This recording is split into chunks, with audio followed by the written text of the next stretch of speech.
Hello, good day for all of you.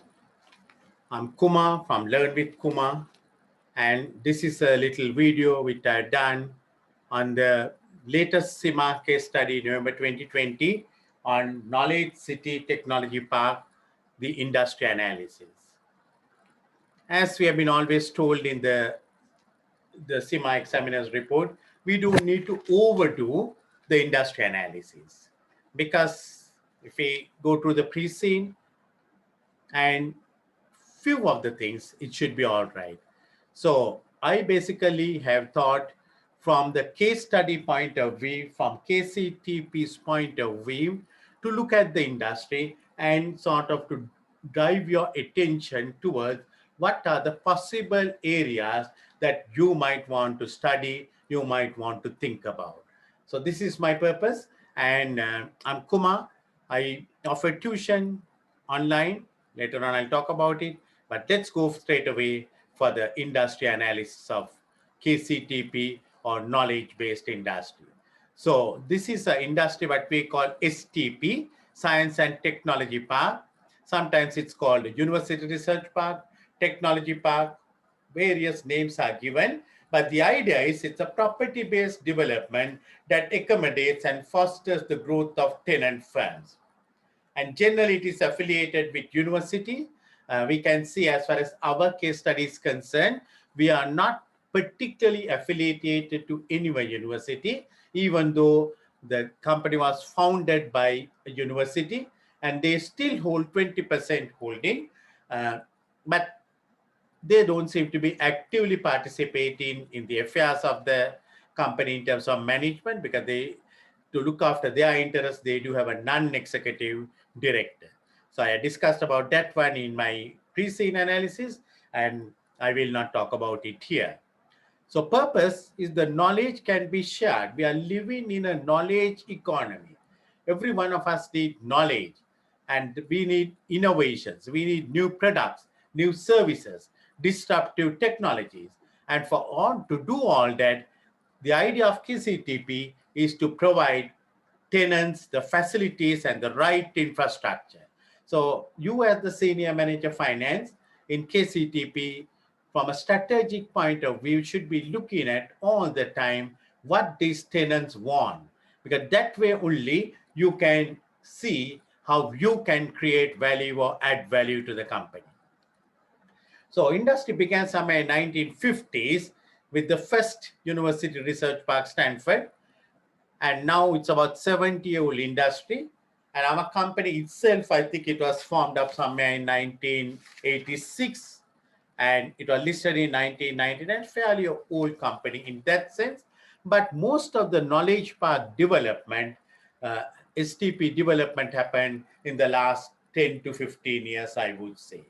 I think the most valuable reason I could think of is the technological advancement and the speed of communication. With that, the competition is very intensive, and therefore you to keep that competitive advantage, all the firms need to keep on generating, innovating new products, new services, etc. So science parks elements of the infrastructure called knowledge economy.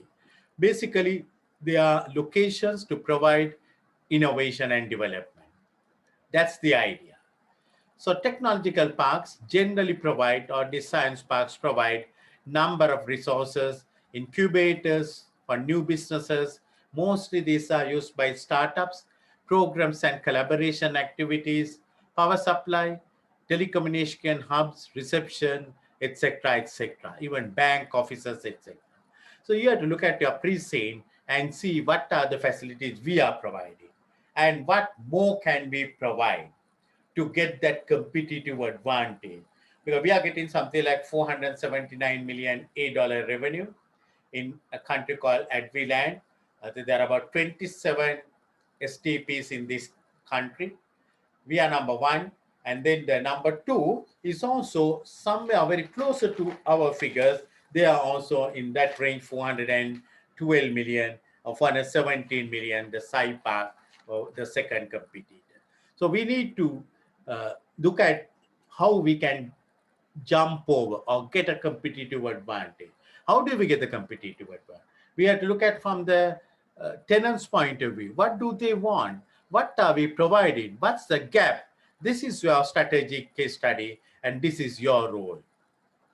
So there are different parks, science parks, high technology business districts, science centers, industrial parks, and business parks, mainly formed with different purposes. So for example, business parks, they focus on administration. Industrial parks focus on manufacturing. Science parks is basically to foster knowledge and to make innovations, facilitate innovations. So STPs generally belongs, as I said, this industry is about 70 years old. It had rapidly developed between 80s and post 2000s. So even though it had been there, the real development has started, and now it has sort of, basically we talk about 3 generations of STPs. First generation, it was somewhere in 1980s, basically a well landscape site, good quality buildings. Probably we do have all that in our company. Associated with one or more higher education institutions or one university. We don't seem to be linked to any university at the moment, but we are very close to working in collaboration. Active links with the associated higher education institutes to foster technology transfer. These are the first generation STPs. Then we have the second generation. Somewhere in 1990s, the STPs realized that most of the tenants are startups. They don't have that knowledge and the experience of management. They do have the science knowledge, the technological knowledge, but they don't have management knowledge, even risk in finance. So therefore, the second generation of STPs began to extend to give the support by offering companies finance, business startup training, mentoring, coaching programs, etc. So you can see again, here there's room for our company to go for these attractive value-added services. Some cases, the programs are delivered in-house. Some, they got even outside. So these are some of the things we can see whether we are doing. If not, but we can promote. Business support infrastructures for startups, early stage technology business, seed funding, looking for business angel funding, and providing proactive networks. This is the second generation. Then somewhere in 2006, the third generation came. The third generation will have all the good features of a second generation, plus it will be somewhat, they will have spaces and environments which are created to be conducive to high-level creativity. These people need that peaceful surroundings. Sometimes when they work, after some time, they might want to come out and see the greenery. So outdoor kind of thing, or might you want to put a walk, or they might want to get into a gym. So providing additional facilities, innovation, both informal and formally organized. So we have to see whether we fall into first generation, second generation, or third generation. Who knows? We might be able to go into a fourth generation. Science parks are generally found all over the world, mostly in developed countries, and we can see at Adviland is a developed country. And developed country means generally what happens is your costs are fairly on the high side, the wages, living standards are high, and we can see approximately last 12 years, the number of science parks have doubled all over the world. Spend lot of billions on professional business support and innovation. So this is the area for our investments. I suppose we are in a right location. We are out of the main city, but closer to the airport, and with hotels and with so much of room, I think we are in the right locations with high internet facilities, etc., all the infrastructure that is needed.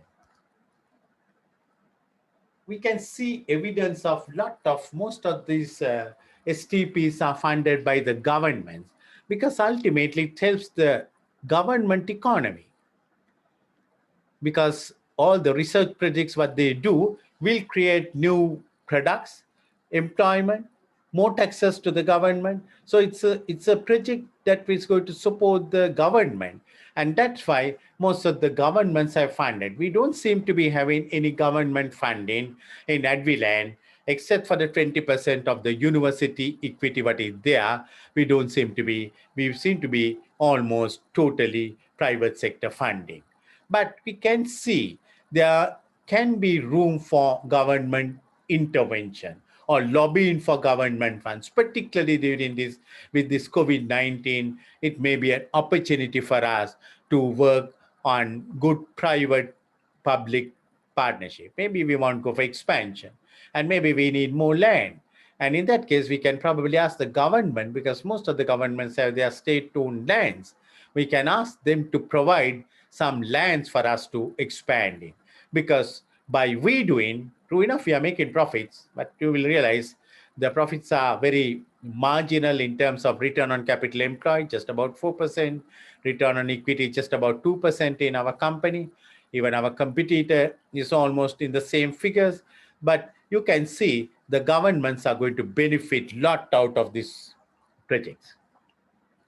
So there are many definitions given. One of the definitions given by this URP or AURP is it's a property-based ventures with certain characteristics, including master plan. Property buildings designed primarily for private public research. So you can see it's a research. So we are whenever we are answering, we must remember that mission statement, the vision statement. We are not a company that we are going to give our buildings for every kind of tenant. We need to be very selective in selecting the tenants, because we are in the business of providing support for innovations, for research. So we are not going to give our premises even at a higher rate, because it's not our mission, it's not our vision.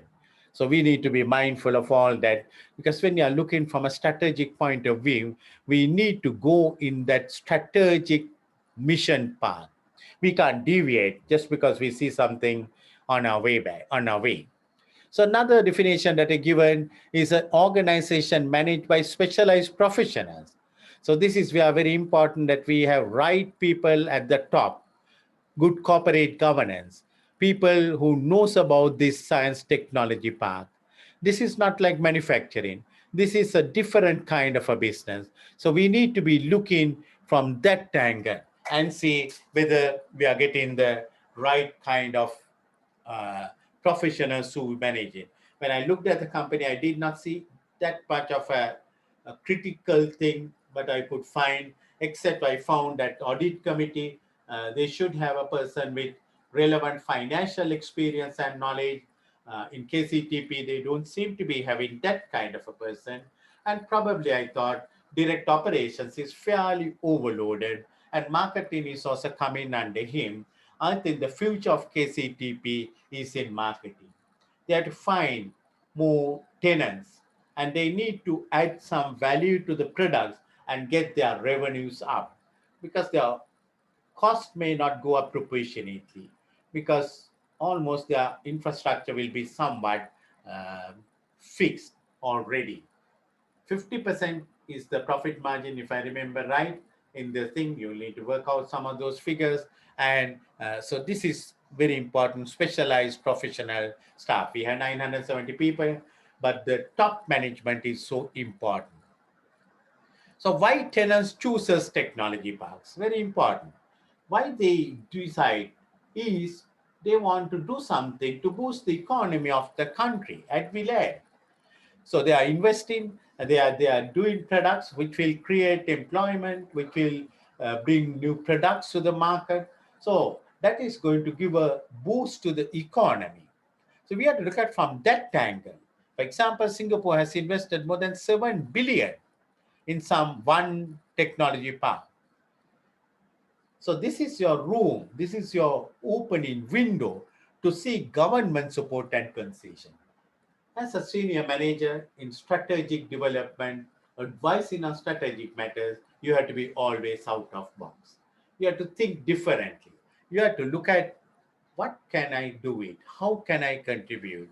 You can't just be complacent. Oh, we are getting 400 or million and we are paying a dividend. And, if you really look at the share prices, you can see for 5 years, the share price is just about a $1 increase. Not good enough under any circumstances. The return on equity is just 2%. True enough, they are paying a very, very high dividend payout, but that's not good enough. So the shareholders may be getting a little bit agitated, excited. You need to think what you are going to do in the next 5 years at least. Provide abundant space for growth. Why tenants comes to these things? Because they need space to do their research work and all that. In offices, you are cramped up. You don't have enough space to do those kind of things, and you get disturbed. So here, these places are ideal. They are fully equipped laboratories, proper storage, and because most of these tenants are startups, and in their own offices, they don't have all these facilities. If they were to get these facilities, it is so expensive. So the ideal thing is to rent out space from one of these technology parks. So this is your market segment for us. We need to look at all the time and see how we can provide these facilities and keep the market sector growing. Encourage business development. So as the startups grow up, they need more space. So this is again your opportunity to provide them more space. They might start off with just 2 or 3 people because they have 18 buildings, 15 given for kind of sole occupancy, 2 given for these small developers who are developing. After doing that, they will need a big one. So we can keep on expanding. We don't need to get restricted to 15. We don't need to get restricted to the land area what we have presently. We can, with our experience and knowledge, we can go for more land area. We can seek the government support all the time. And this is what we should be looking to do it, going for expansion. The key word in our financial strategy is growth. And growth comes by investments. For investments, you need funding. So this is what we should be looking at. Facilitate training sessions. So you can see this Arizona Science and Technology Park. They have a high school in a sort of a incubator to bring the people into the research parks. They are providing educational training resources. Another area we can look at, I don't think in the pre-scene we see anything like that, maybe an area where we can think of investment and having a high school inside the park. Latest technology. Obviously, now we can see in the pre-scene, they were talking about 3D printers and, theory, practice, all that. That means you need to keep on investing in high-tech, high technology, telecommunication facilities, internet facilities. You need to do it all the time. Technology parks are primarily located in certain places that have been designated as IT hubs by the government. Whether they are designated or not, we are an IT hub. And we have to influence the government to designate it and to get all those infrastructure facilities. It comes out a range of various amenities, right? So mostly it's closer to the universities, and now they are even providing housing facilities to the people who are occupying these tenant buildings, not in that vicinity, maybe inside the park, in another corner, you have a housing apartment. Because with this COVID-19, some of these people, husband may not want to leave the family and go and stay. But maybe not very close by. So you have these micro-mobility services like shared the bicycles and electric scooters provided. So in the evening, he can go home. Maybe 5 minutes, 10 minutes kind of a scooter ride, bicycle ride in the same compound, but without mixing up, without disturbing that environment of creativity You can have your housing apartments also, right? So, and you can have your, shopping complexes, saloons, or whatever that you need, even maybe a nursery school. This is what we are calling smart cities. This is what the industry is moving across. What happens when you have these things? You can attract more tenants. Tenants feel, wow, KCTP is providing all these. Park is not providing any of these things. So you can attract more people. You can get bigger rent. That's what you should be aiming. So gyms, shopping centers, restaurants, everything inside. It's a one city altogether. You have everything. And particularly with this COVID-19, people don't want to go out. If you have a restaurant inside, if it is protected from COVID-19, if your children can go to a nursery, what more you want? And if you provide that kind of thing, why should not I take KCTP tenancy rather than taking some others tenancy? So these are your strategic investments. Promote rest and recreation. You're working on these projects and sometimes you get tired. Sometimes when I do a couple of hours of lecturing, I feel very tired. I just want to open up the door, get out, and have some fresh air. That's a kind of a thing. Or maybe I want to have a walk. I may want to have a swim and come back. Get into a gym kind of a thing. So again, you can see when you provide those facilities, you can get more tenants. Strategically, this is what you and I should be looking at. Large green areas. So gyms, all that kind of thing, free of charge. Various security. I don't think there's any doubt about it. This morning I read an article in one of the CIMA articles where they said with this COVID-19 spreading up, the cyber risks have increased drastically. And in fact, the writer says it is not a question of if, it is a question of when your system will get attacked. Now, we can't afford that kind of a thing. So what security features do we have? What security provisions do we have? What backups we have? All that is so important. We are working, we are providing all these services to our tenants, and they are doing highly confidential projects. Maybe one party is doing a vaccination for COVID-19, and he's doing it so secretly, and we need to be careful. So our data privacy, data transmissions, all that need to be highly protected with state-of-art security features, etc.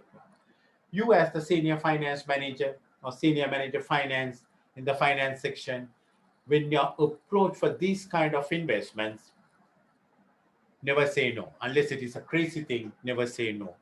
Because these are the things that you have to look at, because there are a lot of criminal activities that can happen. So just setting up a company is not enough. Just setting up, technology park is not enough. We need to promote. We need our business to grow. We need to provide all kinds of infrastructure, including IT tools and technologies. How does the future of technology park holds? You can see it will continue to attract, support, and cater to the world-class minds. So this is a growing industry. Even though the industry is 70 years old, still it is growing. And KCTP has enough room for growth. Ultimately, these parks are moving in the direction of a prevailing industry goal, transformation towards knowledge-based economy. This is what we are doing. We are a nursery for a knowledge-based economy. We can see universities are producing people, but they are not really, innovative. And we saw in the articles also, sometimes they know to do things theoretically, but practical things they can't do it. Now, this kind of technology parks can narrow that gap. I'm from Sri Lanka, and recently our president of the country, when he was going, and there were a lot of graduates in front of his office holding placards asking for jobs. He stopped and asked, "Why are you asking me jobs? You all should be creating jobs for others," which is a 100% I agree with that one. The university graduates, research people, they should be innovators. And that's what it should be. So if that is not happening from the university, technology parks can take over that role and bring them from theory to practice. And that's what those in the pre-sale, the last couple of articles basically boils down. I want you all to read the pre-sale because pre-sale is so important, and keep on reading and you will find lot of things. And this is your final hurdle, strategic case study, just another about 5 weeks of work. And on the 17th of October, today when I record this, 5 weeks of work. And once you get through that exam, when you get those 4 letters, ACMA, CGMA, it makes a huge difference in your life. So, my dear students, spend next 5 weeks and get ready for those 3 hours. Those 3 hours is going to make a huge difference in your outlook. You need only 80 marks of 150 to get through the exam. Don't get 79 and fail the exam. Get 81 and pass the exam. That's what you need. Even 80 is enough. So do your best and get through the exam. So this is where I can come and help you. Kumar from Learn with Kumar. I have about 13 years of experience of online tuition, more than 13 years now. When I started, we did not have the Zoom and WebEx and all that. It was Skype only, but now we all have a lot of advantages. So I use Zoom. I give one-to-one tuition according to your needs and at very reasonable, affordable rates. So you can contact me. My details are given at the end of this video. +9477 321 9387, or you can get me on email premakumar55@gmail.com, or you can visit my Facebook, Learn with Kumar. If you're happy with this tutorial, this YouTube, please subscribe so that you will have more tutorials, more videos coming in the days to come. I'm in the process of putting up my website or reconstructing www.learnwithkumar.com, which will be very soon available with all these resources. What are the characteristics of good technology parks? You need to be very careful in tenant selection. Pre-scene was talking about staff selection. True enough, staff need to be properly vetted, but tenants also need to be properly vetted. If you have a wrong tenant inside your park, that's going to bring a lot of trouble for you and reputational issues. You need to select the tenants who matches your vision. Selectively prioritize the newer knowledge-based technology industries. Engage with the knowledge base, universities, higher educational institute, public research organizations. Engage cooperatively with the public and private sector actors, both inside the park and outside the park. Own and operate one or more business incubation schemes. You can be a nursery, a training school, own and operate, provide professional business support and innovation services to increase the depth and extent of innovation-led knowledge-based business in the region. We are supporting the state.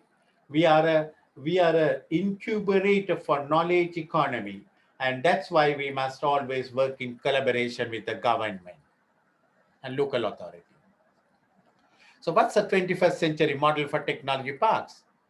They should be seen as integral part of the local innovation, which understands the ecosystem. Design, deliver that reduce weaknesses in the ecosystem. This is what you should do. Look at the weaknesses and give the injections. You can collaborate spaces to bring innovation actors together, act as a host to various programs, various innovative programs. Balance the need for short-term financial returns with sustainability. I'm wondering here, when I look at, I can see the returns are very, very low. And in fact, the ROC is 4%, ROE is 2%. Actually, it should be the other way about. So we can see we are not making enough return. But on the other hand, we need to be slow and steady. But of course, we have been there for 30 odd years. Now we need to take a jump. And maybe that's where you are placed. You can play a role.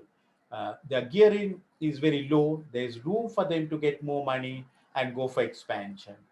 Uh, they probably can revalue the assets and to get the true values, because these are high property values. They don't seem to have done on the revaluation. They seem to have gone on cost minus cost model.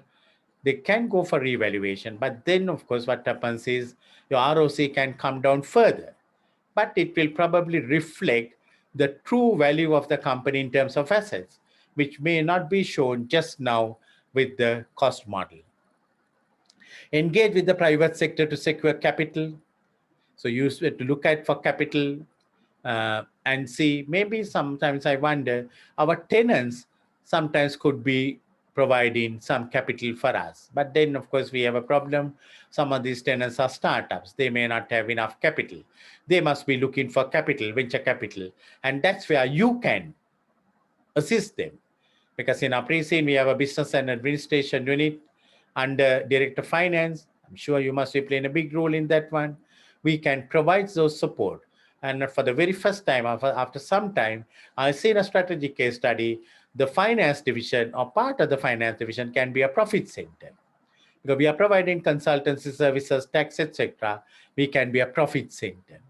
Engage with the private sector to get the investment. Engage with the government sector to get investment. Setting out the best strategy and objectives, decide the best model for implementation. It's a complex process, diverse relationships. We have to decide. I can remember they had about 6 kind of customer areas which they were looking at. You can decide whether you want to go for all 6, or whether you want to go for electronics, or whether you want to go biotech specialized. And maybe with 27 other parts there, we might be able to go for some acquisition kind of thing. Of course, complete engagement with the knowledge base, the universities, is a must, must, must. Interaction with the public sector at national level, regional level, European level, or whatever the international level, we do not know where this company is so important. Securing the land, capital, and revenue is a very important task where we probably will need government intervention assistance. Remember, we are supporting the governments. We are supporting the economy. So we need to look at entrepreneur level weaknesses and provide them with necessary education, because these are startups. When the venture capitalists come, they provide some kind of input, but you might have to do something more. Corporate supply chains, any area that is weaker, you have to look at. So always SWOT analysis, pestle analysis will tell you the areas which you can go forward. Select in the package of services to deliver the tenant companies. As I said, tenant is looking for many things. If you don't provide these things, they'll have to go and get it from outside. So if you can provide all these things, they'll be very happy. One-stop shop. Even the housing accommodation is there. Children's nursery schools are there. Who knows, you can even put up a school there. All that inside that one. And that will attract many people to come and stay, not for 2 years, maybe to stay for 10 years. Some of the tenants are going to stay for long years, right? So you need to be looking from that angle, try to get the government support, all that grants, subsidies, wherever it is possible. Success factors, having a good CEO who knows the sector is so important. Board of directors who knows this is not normal manufacturing. This is not even normal provision of services. This is something extra special. You need to have good people with public relations. I think they do have a NED, I think, with public relations. They need all those people's support, because this is something which has to work with the ecosystem, public, private partnership kind of scenarios. Private sector investments, it carries a risk, lower returns, but of course it gives more freedom. And that may be probably one reason why our company has not gone for public finance, but you have to balance it, right? We have to balance it. And you can see how we can lead it to successful public-private partnership if necessary. They can offer a lot of support in economic development in the locality, innovations, ecosystem, working with others, both inside the park and outside the park. They can create a new value-added values. Challenges. One of the challenges will be skilled labor, because you might not have in these areas the skilled labor that is needed for these STPs to work. For example, you need people who can attend to your IT problems. You need people who can attend to your water problem, electricity problems, all that kind of thing. Lack of vision and direction. Many people don't have this knowledge of this concept. So unless the top is very strong, and we can see generally most of the top people here, they have been there for 2 to 3 years, which is a good thing in a way. They can have a new thinking. And this is why I think with most of the CEO and all the people being new, they will have lot of new thinking coming up, and you will have to make lot of contribution towards that one. This is how I see the variance building up for the KCTP case study. Low returns and not easy to get funding. So you have to look at alternate sources. Inadequate legal framework, it's relatively new. There may be certain legal issues. I think they do have a lawyer in the NED component. His services will be very useful. And a public relations, I think they do have. Lack of infrastructure for new technology. Still, technology is developing and we may not have all the things. So these are challenges which you and I have to face it and we have to resolve it. So I've given some references for you. You all, you can click this link and you can read some of these things, which is very important, very essential, which will help you. So thank you very much once again for viewing this video. And I have already done a video on the pre-scene.